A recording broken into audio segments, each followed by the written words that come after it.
للأسف بيتي ينسرق بس بطريقة غير عادية، والحمد لله اني قدرت اصور كل شيء لان ما حد كان بيصدق التوتر اللي عشته في الاسبوع هذا، لان الحرامي زي ما تقدر تقول كان عايش معي بالبيت.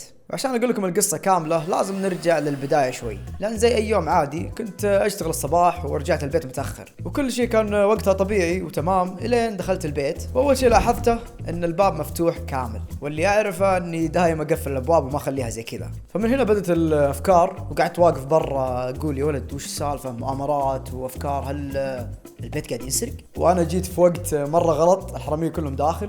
هذا اول شيء جاء في بالي طبعا على طول. فبديت افر في الدور الاول واشوف، والصراحه ما لقيت شيء وكل شيء طبعا زي ما هو. فقلت وقتها كويس الحين اخيرا بستعمل الكاميرات حقتي اللي في البيت، لان كنت بركبها عشان اللقافه اشوف الحارش قاعد يصير فيها وزي كذا. اتوقع الحين بنستعملها بشكل كويس. الزبده ان الكاميرات تراقب البيت كامل واقدر اشوف منها كل شيء، من كان موجود عند الباب، ايش كان يسوي وايش كان معاه. طبعا الوضع كان مره هدوء وسكوت وانا قاعد اراقب، وما تسمع الا صوت انفاسي بس. الا فجاه وانا ما ادري اسمع صوت في المطبخ، اسمع ناس قاعده تتحرك.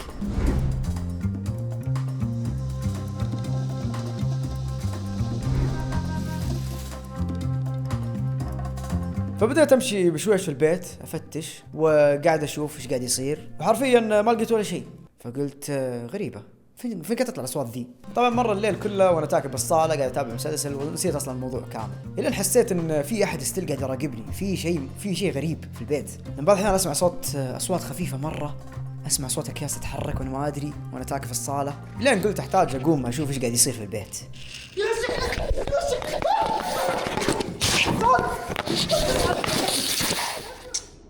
الله يلعن ام الحالة يا شيخ. فين جاء ذا؟ جربوع مدري فار في البيت. الله يلعن راح هناك الحين. طبعا ماني فاضي للهواش. اللي لقيته حاليا هو فار في البيت، واللي ما يدري ترى الفار اخس من انه يكون في حرامي في البيت. وطبعا المعروف عن الفار هو انه يجمع الجراثيم ويجيبها لك، والبيت يكون كله امراض منتشره وما يخلي الجدران والاسلاك عندك في حالها، يقعد يعضضها وياكلها لين تتقطع. غير انه اصلا اذا عرف مكان فيه اكل ومويه والاشياء هذه مستحيل يطلع منه، وغير كذا ينادي اخوياه ويعيشون فيه. فانا الحين قدام حرب، معركه مره كبيره، مع اني لازم اطرد الفار.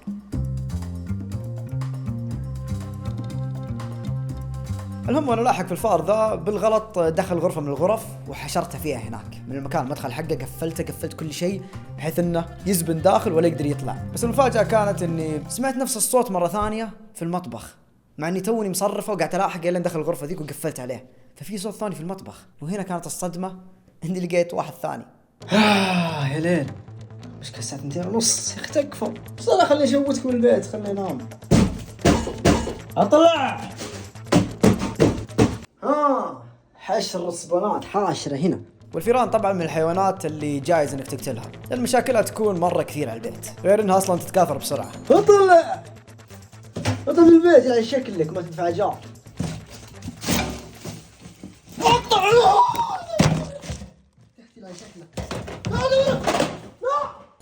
وطبعا اللي يضحك ان هذا اول انتراكشن في حياتي مع فار زي كذا موجود عندي في البيت، فما اعرف كيف اتعامل معاه وهو ما يعرف كيف يتعامل معاي. فاللي وصلت له ان كل واحد قاعد يقول ان هذا البيت بيته. فالحين احنا دخلنا في معركة ضد هذا بيت مين، والحين تبدأ. والله انه ساقها والله تحت الكنب. والله انه يا اخوان اقسم بالله هو سريع سرعة الضوء، انا اللي يخرجني فيه سرعته، سريع بشكل مو طبيعي. تو كان في الصندوق فجأة صار وراي. سينسي والله انه سينسي عنده حالات مرعبة. اكثر مشكله كنت اطيح فيها اذا جيت الاحقه يكون مره سريع ويختفي ولا ادري وين راح، الين اتكي اقعد فتره طويله زي كذا انتظر الين فجاه اشوفه يتحرك، بعدين اقفطه وارجع لاحقه من جديد. شفتك والله انا شفته، والله شفته. شفت البزر كان تحت اللوحه ذيك. تلعب المساحات الواسعه ها.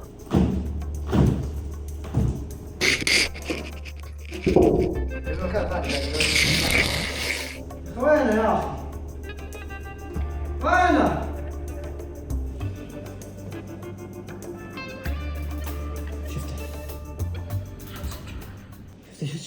شفته رايحين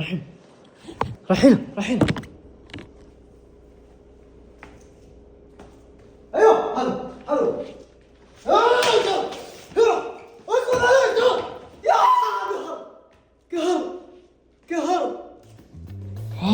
القهر وين؟ هون سريع يا اخوان، سريع سريع سريع.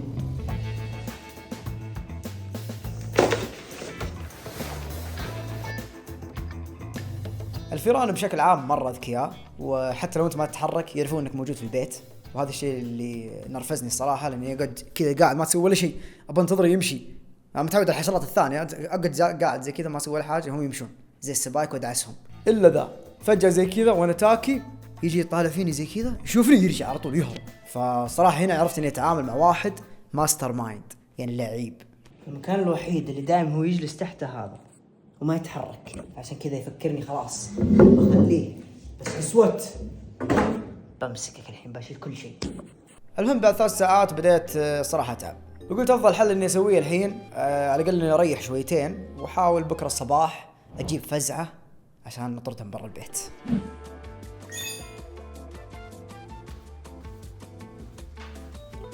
يا الدنيا في بيتي ماني قادر اخذ راحتي. قروشة. طبعا كلمت الشباب قلت لهم تعالوا، ما قلت لهم ايش بنسوي، بس قلت لهم لأنه ما اقدر اقول لهم تعالوا بنلحق فار، الشباب يشتغلون معي، مو حلوة لي كبوس وفريق وزي كذا، تعالوا بنلحق فار هبل صح؟ فقلت لهم تعالوا عندنا تصوير. صايح تعال يا جماعة، ما في شيء. اطلع تعال، ما في شيء. هذا هو عبد الرحمن، واللي هو الشخص اتوقع اللي بدت من عنده المشكله، لان في نفس اليوم اللي لقيت فيه الباب مفتوح كنا نشتغل انا وياه الصباح نصور برا، واخر واحد دخل البيت كان هو، وقبل ما يطلع اتوقع انه نسي يقفل الباب، فهذا واحد من الاشياء اللي خلت الباب مفتوح طول اليوم. وطبعا المره المليون ذي اللي دائما ينسى فيها الباب حقي مفتوح، فمو اول مره. زي متى نمت امس يا بزر؟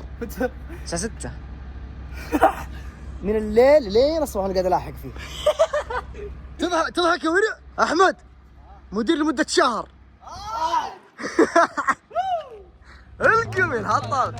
طبعا كويس الحين ان احنا 3، لان الحالي امس ما قدرت عليهم، والبيت طبعا مقلوب فوق تحت، والمشكله انه فيه اكل وفيه اشياء ما ودنا تخرب، وطبعا ما عندنا الوقت كله، لان احنا الحين داخلين في حرب حتى مع الوقت، لان اذا ما قدرت اصيدهم بسرعه واكرشهم من البيت راح للاسف يتكاثرون ويصير البيت حقهم، فهذه هي الحرب الحين، انه هذا البيت حق مين. فعشان كذا العقاب قل، انا سبك 10 مرات، انا سبك يلا عاد انا قلتها اول. هو قال سواها. انا قلتها اول والله. هو قال اسئله سهله بس سواها 5 مرات لان ما تنقص كان اصلا ذي بالممتاز تنقص، بس عشان يعني عشان ممكن احتاج. هنا طوب قال انا سبك وقف كذا. طيب وقف كذا اول شيء، وارفع يدك فوق. ايوه ارفع يدك فوق. هاي والله مقصود انا شفته 5 اشهر 5 اشهر.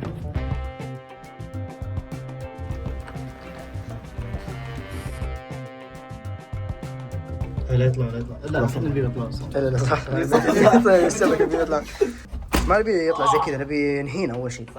الزبدة اول شيء سويناه هي مرحلة التحليل، واللي هي ان نفتش البيت كامل عشان نشوف وين راح يكونوا موجودين، وزي ما قلنا احنا عندنا 2، واحد لسه محشور في نفس المنطقة حقته، والثاني هو اللي متفلت وقاعد يفرفر في الصالة كاملة. الدنيا الردي محيوسة شويتين، فنبي همتكم وين تشوفون؟ اول شيء سويناه قفلنا المخارج كلها صح، عشان ما نبي يطلع.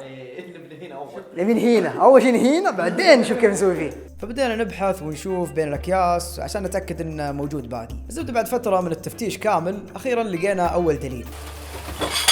مو عينك تكسرها. احظوا لا هذا نسيت. شوفه ليش هذا الان شكل شيء نسوي. نسوي باب. وينه؟ والله مسوي باب الذكي الوسخ. اي والله حافر الكرتون. يلعن شكله مايكل سكولفيلد الشيء.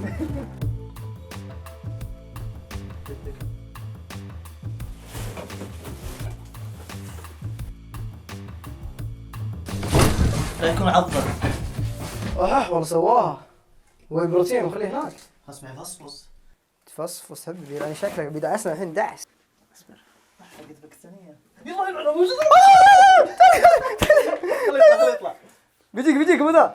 وخر رجلك عندك، وخر رجلك. والله صقعني. سقاق ان شاء الله اني صورته. المهم زي ما قلت لكم الفار مره سريع وذكي، فحرفيا نحتاج نكون مصحصحين بعد. واللي صار الحين بعد ما شفناه انه اختفى فجاه، قعدنا ندور البيت كامل، رحنا الصاله، رحنا المطبخ، رحنا تقريبا كل مكان، والمشكله ما ندري وين راح. هل هو زبن في واحده من الاشياء؟ هل هو طلع من البيت ورجع؟ ما ندري صراحه ايش قاعد يصير. مستحيل ما في حد، ما في حد. شكله هنا اجل. معقوله داخل الكرتون هذا الاخضر؟ مو قبل الدرجة دي. والله يمكن حق حشر نفسه. وهذا هو دخل خل قبل عليه تم القبض. ها يا اخوان هذا هو لقيناه. حشرناه لين هو من حاله قال تدري بخش هنا، فحشر نفس اللوح. طب هو ما ياكل الكرتون، بياكل الكرتون بيطلع نفسه. قاعد يطلع كلب، قاعد يطلع لفوق بينقز والله. ها حط اللايت زي الناس.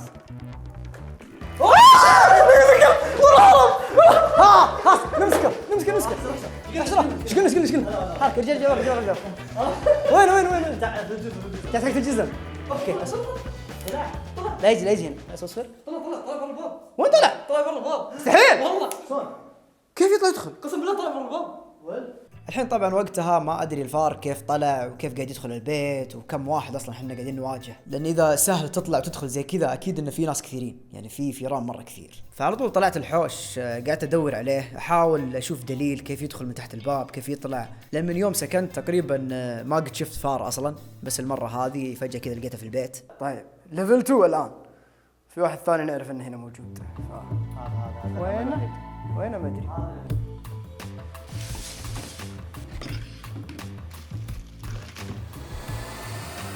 فدخلنا على السريع الغرفة، فتحناها، حاولنا ندور كل مكان، شفنا كل شيء، والعيال ما قصروا قاعدين يشوفون تحت الثلاجة، بين الأكياس، بين الأشياء هذه، وطبعا ما لقينا ولا شيء.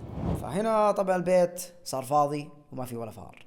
بس في شيء لازم تعرفونه، إن الفار إذا عرف في مكان فيه أكل وموية مستحيل يخليه. فحاليا أتوقع أن فاز في المعركة، بس الحرب لسه ما انتهت، باقي عندنا أيام جاية. وعشان أقول لكم شيء، ترى كان يرجع وأنا ما أدري كل شوي. وحرفيا انا في سباق مع الوقت، لان في امراض راح تنتشر في البيت، الاثاث عندي بينعدم والمطبخ بيتاكل، فلازم اتصرف بسرعه. فاول شيء سويته اني سلحت نفسي.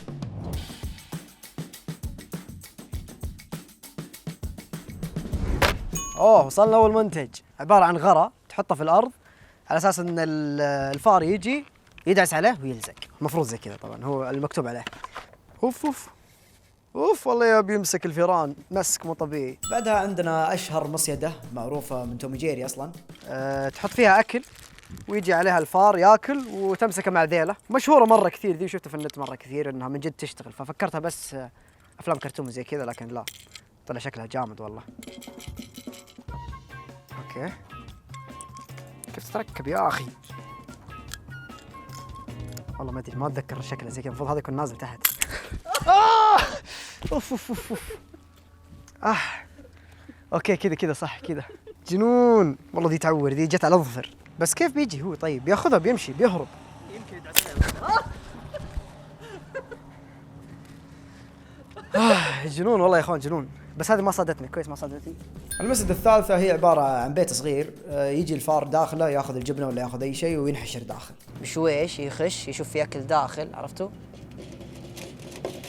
ياخذه بعدين يطلع يمشي يروح خلاص. وش ذا الشيء الهبل؟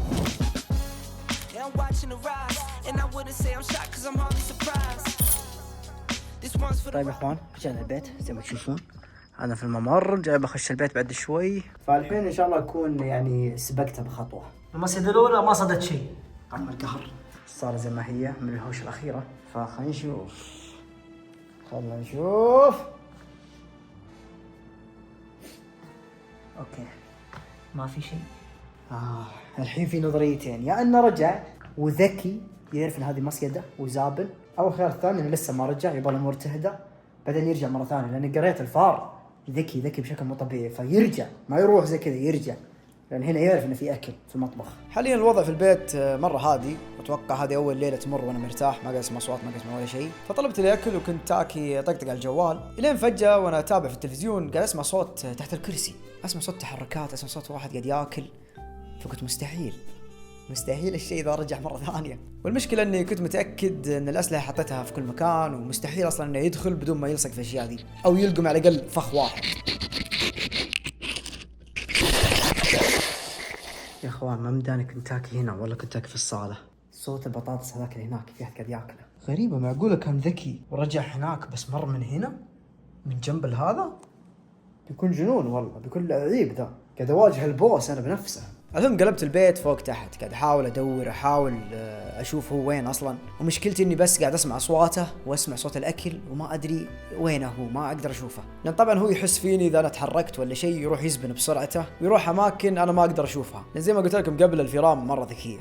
المفروض انه هنا في المنطقة ذي. وين راح؟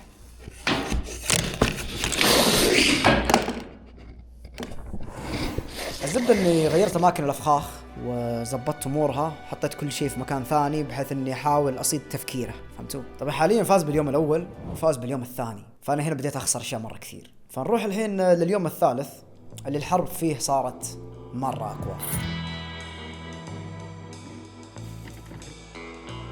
طبعا بدا اليوم زي اي يوم عادي، على طول هربت من البيت. طبعا صرت اخاف انا على طول اصحى من النوم افقع من البيت، خلاص حبي البيت حقه، هو الزعيم، هو اقوى مني، فايز عليه مرتين، هو يومين فاز عليه. فقعدت اشتغل برا واخلص اموري لين اخر الليل، قابلت العيال، والحين جاء الوقت اللي ارجع فيه البيت.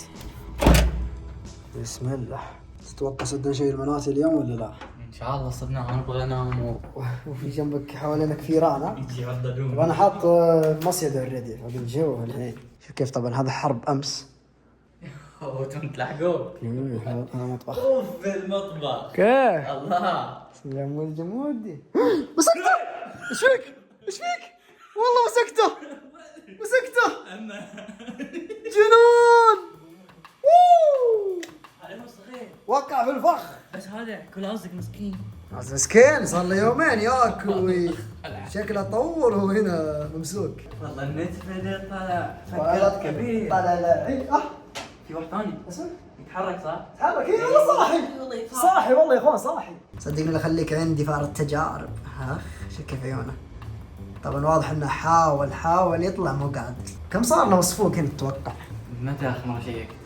اخر مره بس الليل كان بيدعسني، كان بيلعن شكلي امس، كان بيروق علي بيطقطق علي. انت من يوم الكينج تبي تهايط عليه؟ المرحوم المفروض تعطيه اسمه باليوم. مرحوم والله ريسبكت، والله يا اخوان اني احترمه. معلش ما قصدي اهينك، بس والله اني احترمك على الشغل اللي سويته. مرعب انت لعيب. وما دام اني صدت واحد، قلت ليش ما احطه في بيت صغير على ما اجمعهم الاثنين بعدين واشتري لهم بيت يكونون عايشين معاي في الحوش. بجد هذه الفكره، ترى طلبت له بيت من امازون وقعدت انتظر الزبده، بس حاليا اخذت الفار وحطيته في الزباله وعطيته اكل وحطيت له كل شيء. مستحيل صدته. مستحيل صدته. مو بس صدته، قاعد تدله يا وسخ. مو بس صدته دعسته. هذا هو. تبي تسمع كلام شيء؟ ما تتحرك يا وسخ.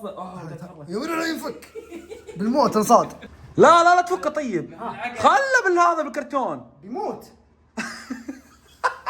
لا تفكه يا حبي. بخليه تحت. لا تفكه، سيبك بالهذا بالكرتون، يعني تفكه بيموت.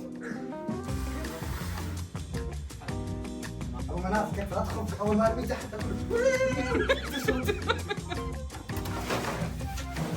أبو زميل فكيتك اليوم، بكرة بجيك.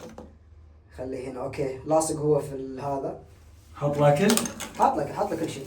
فزبده خليت الليله هذه في البيت حق الجديد الين صحينا اليوم الثاني، وصار لازم اني اروح اشيك عليه عشان اشيك اذا هل هو عايش ولا متوفي ولا وش صار عليه، او انه اصلا هل باقي موجود، لان ذكي ذا الشيء توقع انه اكل الزباله وهرب، فعشان اعرف لازم نفتح الزباله اللي هي بيته عشان اشيك عليه. طبعا هذه واحدة من الأشياء اللي راح استعملها عليه تحقيق. بحط يد الصغيرة هنا وبسأله هل في واحد ثاني ولا بس أنت؟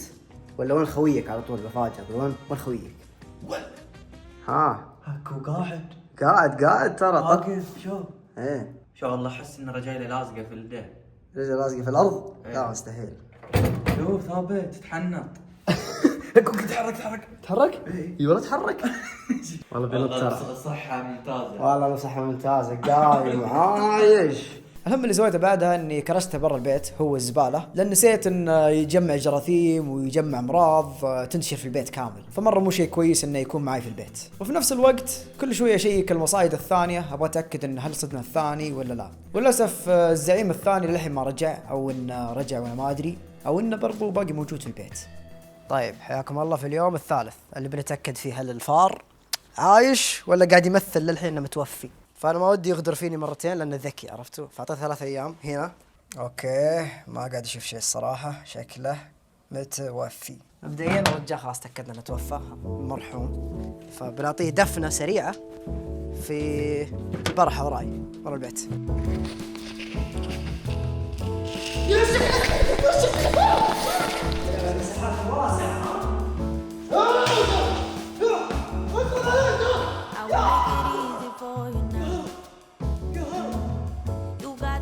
اي والله حافر ام الكرتون مايكل سكولفيلد الشيء. نعطيها الدفن السريع بسم الله، لانه كان ايش خصم كويس، يعني عدو كان رهيب. انا مسكته بس ان الرجال صمل ورجع مره ثانيه، فبنعطيه الدفن اللي تليق فيه. زعيم البيت رجع. طيب هنا المفروض في واحد ثاني، لأن اتذكر اني حشرته. طيب بعد السوالف ذي كلها والبحث والتحري كامله، الثاني ما ادري وين الصراحه، ولا ادري اصلا هل هو كان 2 في البيت ولا كان 1 بس، او ممكن انه في فعلا واحد ثاني واني ما دورت لسه زي الناس، فممكن يرجع. زبده مع الدراما هذه بس حاب اذكركم ان الفار يعني حلال انك تقتله، يعني عادي، لانه من الفواسق اللي يخرب البيت ويخرب المكان ويجمع امراض ويسوي الاشياء هذه كلها كامله، فلا احد يقلب علي. اوكي هذه حرب ما هي لعبه، انا هنا قاعد دافع عن بيتي، انا الزعيم. فيس، فاتوقع هذه الحرب اللي انا فيها الحين وما ادري من اللي فاز. مشكلتها ان النهايه مفتوحه، فهل انا فزت او ان الفيران هم اللي فازوا؟ فبيت مين ذا؟